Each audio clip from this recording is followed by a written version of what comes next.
kerak, masalan. Boshlang уже, unashtirgandan boshlang, mana shularni berishga 3 oy beringda, keyin chiqaring, nima turmushga chiqaring. Hech qanaqa sizga ukol, dori, lecheniya kerak emas. Mana sizga eng zo'r. Chunki follikula ham tayyor, yetilib boradi, shamollashlari mana bu bilan nima qiladi? Shamollashlaridan xalos bo'ladi, tayyor bo'lib boradi. Ko'rasizmi? Juda ham ajoyib. Mana shu to'plamlarni albatta bering. Kalsiyga boy bo'ladi organizmi. Ertaga mana homilador 12 haftaligida homilador ayol homila 12 hafta bo'lganda tishlari qattiq og'riydiganlar bormi mana shu oramizda? Kimning tishi og'rigan?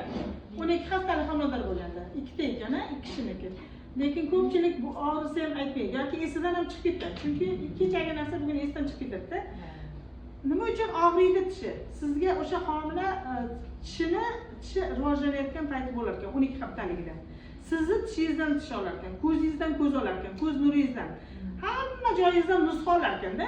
O'zingizda yetarli bo'lmagan o'sha kalsiy, o'zingizda yetarli bo'lmagan vitaminlar, magniy, kaliylar bolaga qanday yetib borsin? O'shaning uchun homiladorlik kelinlarda, qizlarda qiyin kechadi. Qiyin kechmasligi uchun o'zingizda zaxira bo'lish kerak-da. Zaxira bo'lsa, sizga umuman ziyoni yetmaydi. Anaqa yotib ham toksikozdan bo'lib qolmaysiz. Kalsiyingiz yetarli bo'lsa, bemalol tishlaringiz oldingi homiladorlik payti o'tadi. Bolangiz ham sog'lom tug'iladi. Maytda nima bo'ldi-yu o'shanaqa tadbirimiz. O'sha yerda nima aytdi-da?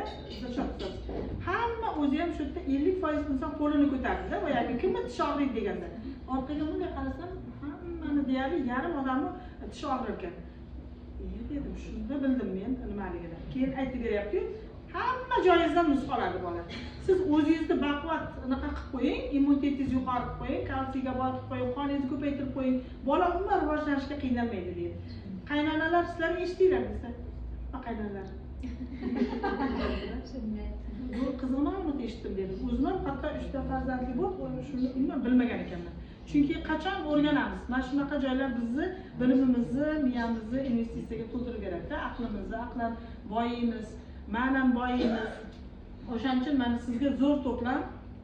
Ko'ryapsizmi? Homiladorlik paytida mana shu kalsiy Cordyceps tabletka, spirulina tabletka, Vita Coffee, kalsiy va spirulina kashi. Mana sizga eng zo'r to'plam. Mana shular bilan avlodingizni sog'lom holda davom ettira olasiz. Kuzaga keladi.